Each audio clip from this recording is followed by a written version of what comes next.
ભાજપના મહામંત્રી સામે યુવતીએ દુષ્કર્મની ફરિયાદ નોંધાવતા પોલીસે ધરપકડ કરી છે. કુલ 2 લોકોની પોલીસે ધરપકડ કરી કાયદેસરની કાર્યવાહી હાથ ધરી છે. બીજી તરફ તેમને તેમના પક્ષના પ્રાથમિક તથા સક્રિય અને તમામ પદ ઉપરથી તાત્કાલિક સસ્પેન્ડ કરવામાં આવ્યા છે. સુરતના જહાંગીરપુરા પોલીસ મથકમાં આ મામલે ફરિયાદ નોંધાઈ છે. વેડ રોડ વિસ્તારમાં રહેતા આદિત્ય ઉપાધ્યાય અને ગૌરવસિંહ સામે ગુનો નોંધવામાં આવ્યો છે. યુવતીની ફરિયાદ અનુસાર બંને આરોપીઓએ યુવતીને ડુમ્મસ ફરવા જઈએ તેમ કહી કોઈ અન્ય બીચ પર લઈ ગયા હતા, જ્યાં કોલ્ડ્રિંક્સમાં અને પાણીમાં કોઈ કેફી પીણું મિક્સ કરીને બેભાન કરી હતી. હોટલમાં લઈ જઈ ગૌરવ અને આદિત્યએ વારાફરતી યુવતી પર દુષ્કર્મ આચર્યું હતું.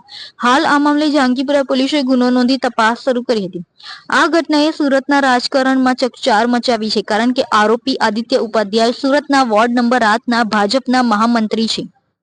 આ ગુનો નોંધાયા બાદ તેમને પક્ષના પ્રાથમિક તથા સક્રિય અને તમામ પદ ઉપરથી તાત્કાલિક સસ્પેન્ડ કરવામાં આવ્યા છે.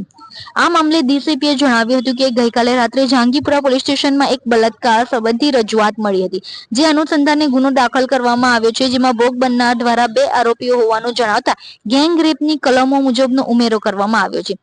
ભોગ બનનારના આ પરિચિત મિત્રો છે અને તેની સાથે ફરવા ગઈ હતી અને ત્યાં તેના કહેવા મુજબ ત્યાં તેણે નશાકારક પીણું આપીને ભાનમાં ન હતી. એ દરમિયાન હોટલમાં સાથે લઈ જઈ વારાફરતી એના પર દુષ્કર્મ કર્યું છે, એવી રજૂઆત મળી છે. તે સંબંધે ફરિયાદ નોંધવામાં આવી છે અને ગુનાના કામે 2 નામ તેણે જણાવેલા છે. તે 2 આરોપીઓની હાલમાં અટકાયત કરવામાં આવી છે. વધુમાં તેઓએ જણાવ્યું કે ફરિયાદીએ આદિત્ય અને ગૌરવનું નામ આપ્યું છે અને ફરિયાદીના જણાવ્યા મુજબ તેના પરિચિત વ્યક્તિઓ છે.